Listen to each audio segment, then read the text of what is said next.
Hi everybody. We are going to pick up on page 103. Genetics 101.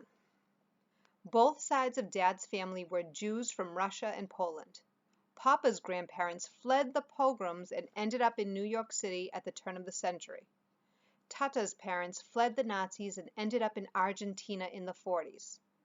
Papa and Tata met at a dance on the Lower East Side while she was in town visiting a cousin. They got married, moved to Bayside, and had Dad and Uncle Ben. Mom's side of the family is from Brazil. Except for her mother, my beautiful grands, and her dad, Augusto, who died before I was born, the rest of Mom's family, all her glamorous aunts, uncles, and cousins, still live in Alto Leblon, a ritzy suburb south of Rio. Grands and Augusto moved to Boston in the early 60s and had Mom and Aunt Kate, who's married to Uncle Porter. Mom and Dad met at Brown University and have been together ever since. Isabel and Nate, like two peas in a pod. They moved to New York right after college, had me a few years later, then moved to a brick townhouse in North River Heights, the hippie stroller capital of Upper Manhattan, when I was about a year old. Not one person in the exotic mix of my family gene pool has ever shown any obvious signs of having what August has.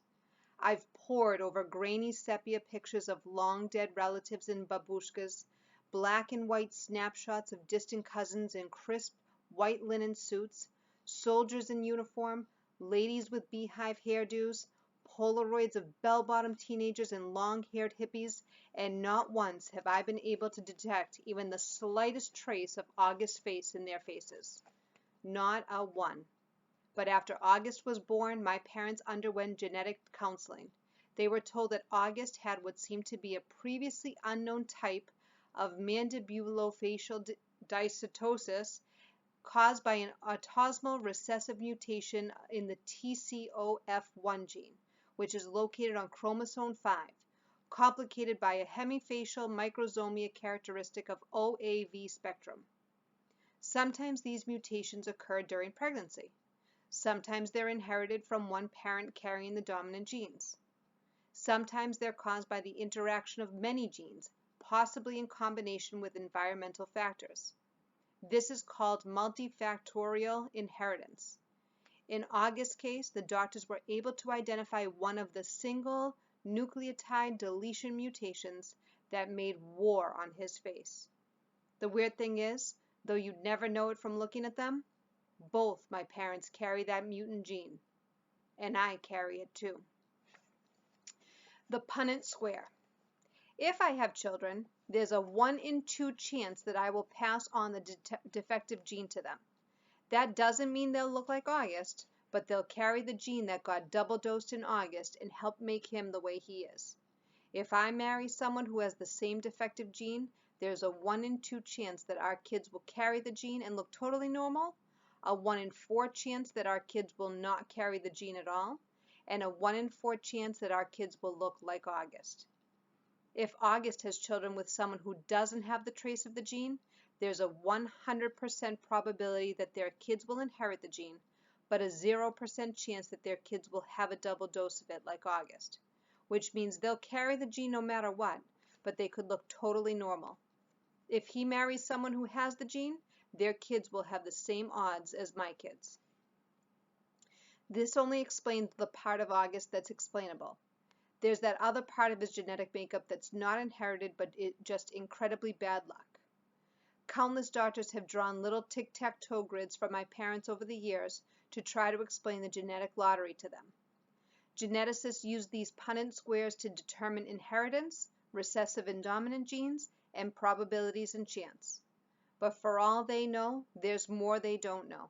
They can try to forecast the odds, but they can't guarantee them. They use terms like germline mosaicism, chromosome rearrangement, or delayed mutation to explain why their science is not an exact science. I actually like how doctors talk. I like the sound of science. I like how words you don't understand explain things you can't understand.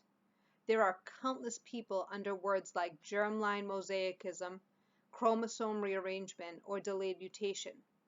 countless babies who'll never be born, like mine. Out with the odd.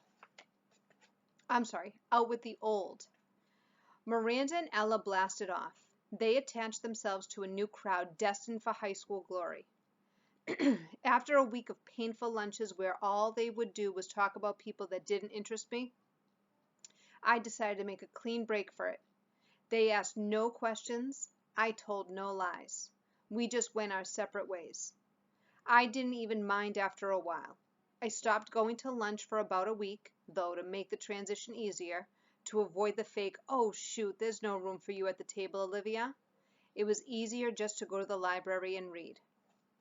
I finished War and Peace in October. It was amazing. People think it's such a hard read, but it's really just a soap opera with lots of characters, people falling in love, fighting for love, dying for love. I want to be in love like that someday. I want my husband to love me the way Prince Andrea loved Natasha. I ended up hanging out with a girl named Eleanor who I'd known from my days at PS 22, even though we'd gone to a different middle school. Eleanor had always been a really smart girl, a little bit of a crybaby back then, but nice. I'd never realized how funny she was. Not laugh out loud daddy funny, but full of great quips, and she never knew how lighthearted I could be. Eleanor, I guess, had always been under the impression that I was very serious. And as it turns out, she'd never liked Miranda and Ella. She thought they were stuck up.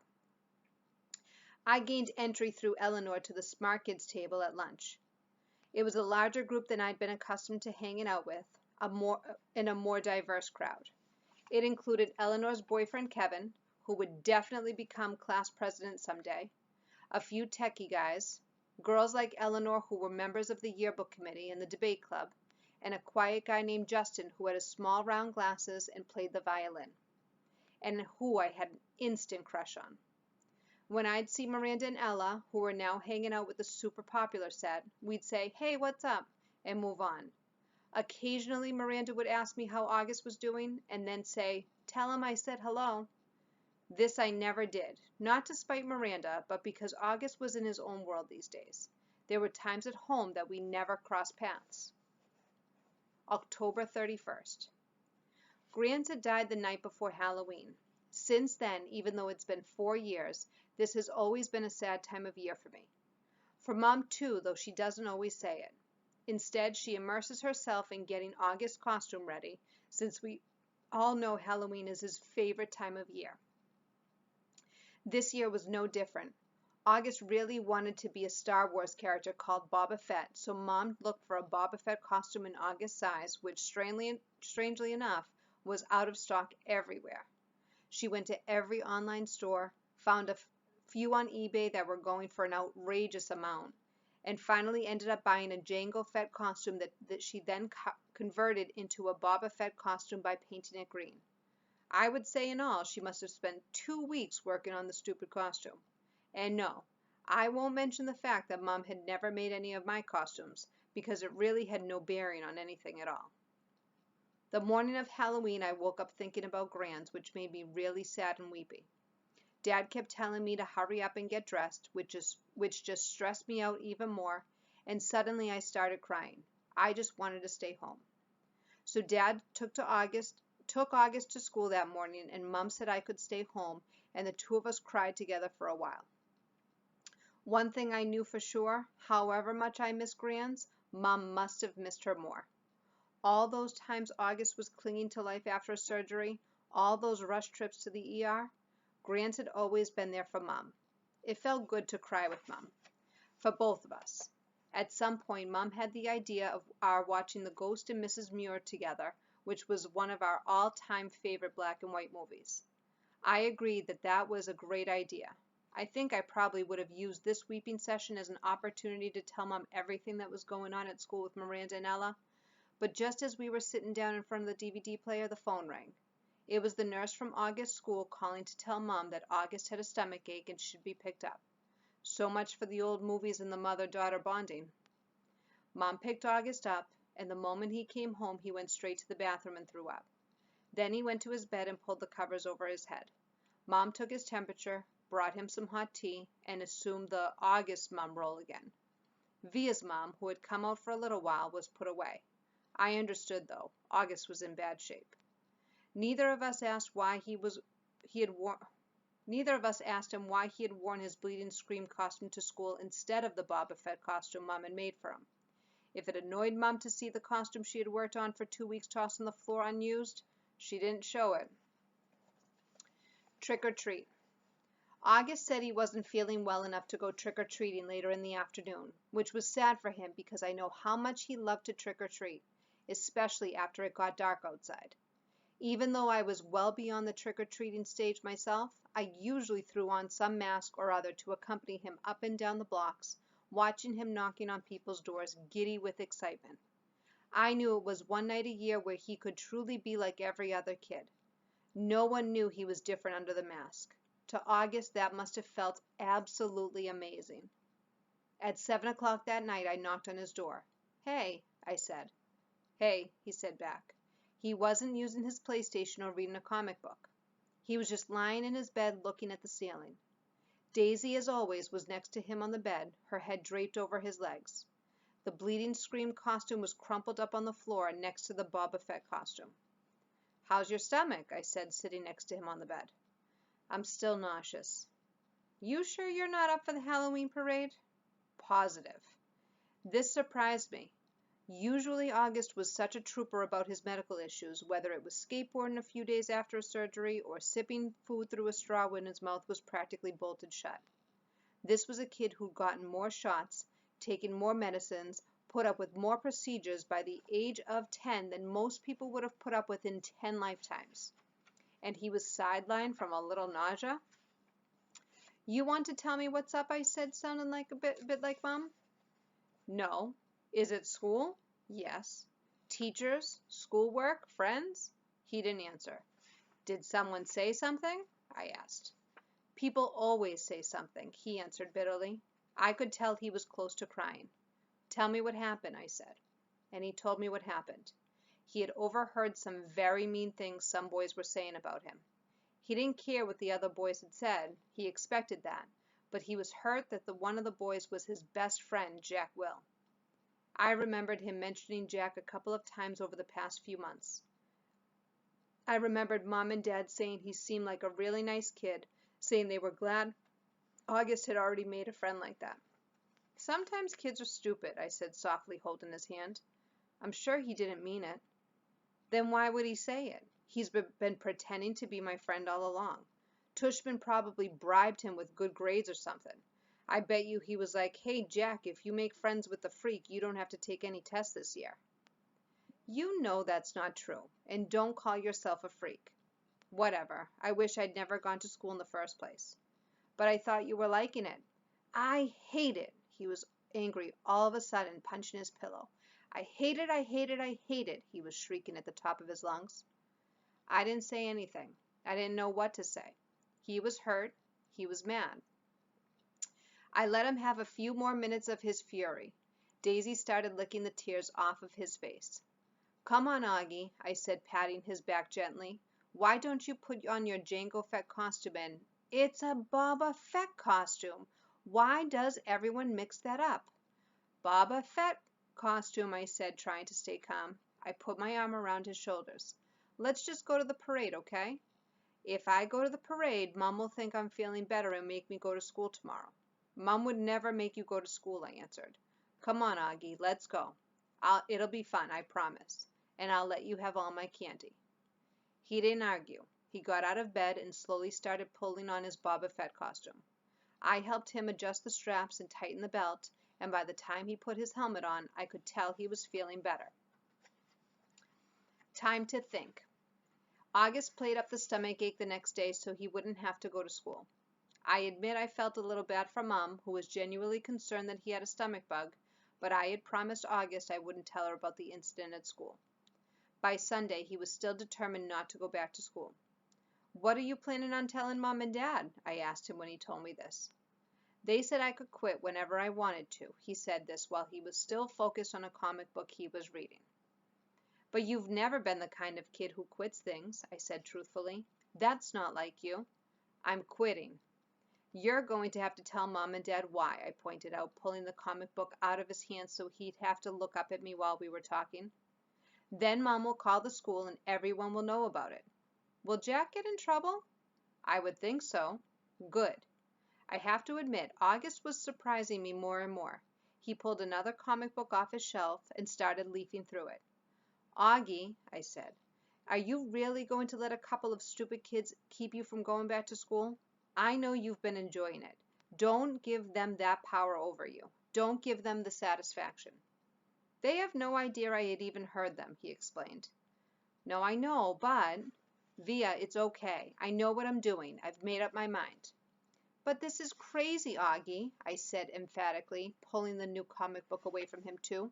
You have to go back to school. Everyone hates school sometimes. I hate school sometimes.